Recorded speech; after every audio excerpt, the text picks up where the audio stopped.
हरे कृष्णा। तो श्रीमद् भगवद गीता यथारूप हम लोग चर्चा कर रहे थे। भगवत प्राप्ति का अध्याय 8 चल रहा है। तो हम लोग पिछले वीडियो में हम लोग चर्चा किए थे कि काल का प्रभाव किस पे पड़ता है।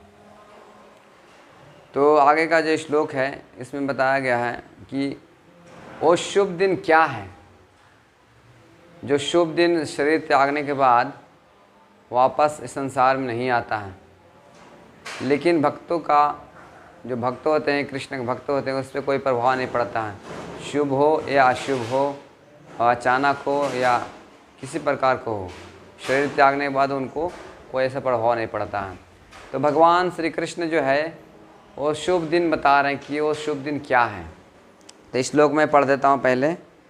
अग्निर्ज्योतिरहा शुक्ल षड्मासा उत्तरायणम तत्र प्रयात गच्छन्ति ब्रह्म ब्रह्म विदो जनः। अनुवाद शिल प्रभुपाद जी के द्वारा। जो परम ब्रह्म के ज्ञाता हैं वे अग्निदेव के प्रभाव में, प्रकाश में, दिन के शुभ लक्षण में, शुक्ल पक्ष में या जब सूर्य उत्तरायण में रहता है, उन 6 मासों में इस संसार से शरीर त्याग करने पर उस परम ब्रह्म को प्राप्त करते हैं। हरे कृष्णा। तो जो हम लोग याद आ रही है कि उत्तरायण में जैसे विश्व पितामह शरीर त्याग किए थे। एक्चुअली कुछ लोग विद्वान बताते हैं कि जो विश्व पितामह जो थे उत्तरायण का ही प्रतीक्षा कर रहे थे। ऐसे तो भगवान और भगवान के भक्त है, भगवान श्री कृष्ण उनके सम्मुख आ गए थे, तो ऐसा कोई प्रभाव नहीं पड़ता है एक भक्त कब शरीर त्याग करेंगे और कब नहीं, उनकी इच्छा पर रहता है। लेकिन उत्तरायण का जो महत्व है उसमें हम सीख सकते हैं कि जो विश्व पितामह थे उत्तरायण में ही शरीर त्याग किए थे। तो उत्तरायण यहाँ पे भगवान बता रहे हैं कि जब उत्तरायण में कोई शरीर त्याग करता है तो वापस इस संसार में वापस नहीं आता है। लेकिन जो सिद्ध योगी है वो ये समय और स्थान का चुनाव कर सकता है। जो सिद्ध हो चुके हैं, जो सिद्ध नहीं हैं उसके लिए उनके सारे जो है वश में इंद्रियां नहीं रहती हैं। जो सिद्ध होते हैं वही वश में करके और उस स्थान पे उस समय पर शरीर त्याग कर सकते हैं। तो जो सिद्ध योगी हो जाते हैं वो भगवान के धाम जाने के बाद वो मृत्यु और जन्म मृत्यु से चक्कर से छूट जाते हैं। तो हमको कुछ भी कर लेते हैं संसार में, लेकिन हम जन्म और मृत्यु से छुट्टी नहीं मिलती है तो सब क्या है, व्यर्थ हो जाता है। लेकिन भक्ति में ऐसा नहीं है।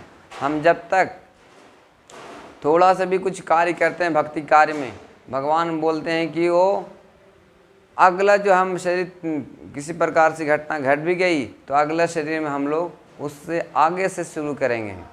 लेकिन अलग अलग जो आत्म साक्षात्कार की विधियां हैं उसमें 100% करना पड़ता है, नहीं तो फिर से शुरू करना पड़ता है।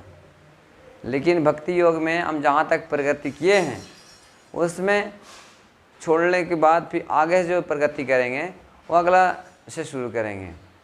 इस प्रकार से भक्ति के जो महत्व है बहुत सरल है और बहुत महत्वपूर्ण है और इसको कोई भी अपना सकता है भक्ति योग का।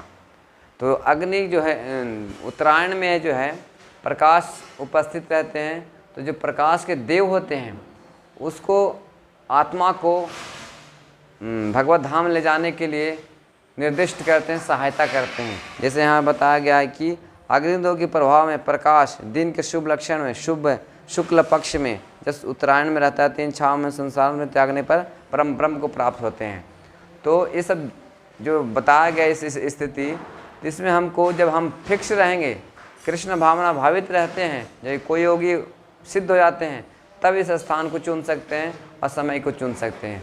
नहीं तो हमको इस संसार में फिर से लौटना पड़ता है, फिर से जन्म लेना पड़ता है और फिर से मरना पड़ता है, फिर चक्कर में पड़ जाते हैं फिर। लेकिन जो भक्ति जो है भगवान के जो भक्त होते हैं, शुद्ध भक्त होते हैं, वो अचानक मृत्यु हो जाए या किसी प्रकार से हो जाए, लेकिन वो कृष्ण भावना अमृत में हो जाते हैं, स्थित हो जाते हैं, तो उनको कोई स्थान की ज़रूरत नहीं होता है। कोई समय में मृत्यु हो जाती है, अचानक हो जाती है, तो ऐसा कोई प्रभाव नहीं पड़ता उसके ऊपर। तो ये बहुत ग्लोरी बताया गया है भगवान के जो भक्त होते हैं। तो हमको भगवान के भक्त बनना चाहिए, कृष्ण भावना भावित स्वीकार करना चाहिए। जहाँ जैसी स्थिति हो वहाँ पे ही ऐसा कर सकते हैं। कृष्ण भक्ति का शुरुआत हरे कृष्णा महामंत्र से कर सकते हैं। श्रील प्रभुपाद जी बोलते हैं कि सुनने के बाद हरे कृष्ण महामंत्र से हम शुरू कर सकते हैं और बिना कोई योग्यता के हम कर सकते हैं। सबको एक कृष्ण भगवान का नाम जप करने का अधिकार है सबको। तो हरे कृष्ण महामंत्र का जप कीजिए और श्रीमद् भगवद गीता का जो हम लोग सुन रहे हैं एक एक श्लोक करके उसको सुनते रहिए और श्रीमद् भगवद गीता को भी घर में खुद का स्वाध्याय भी कीजिए। ठीक है जी। हरे कृष्णा कृष्ण कृष्ण हरे हरे, हरे राम राम राम हरे हरे।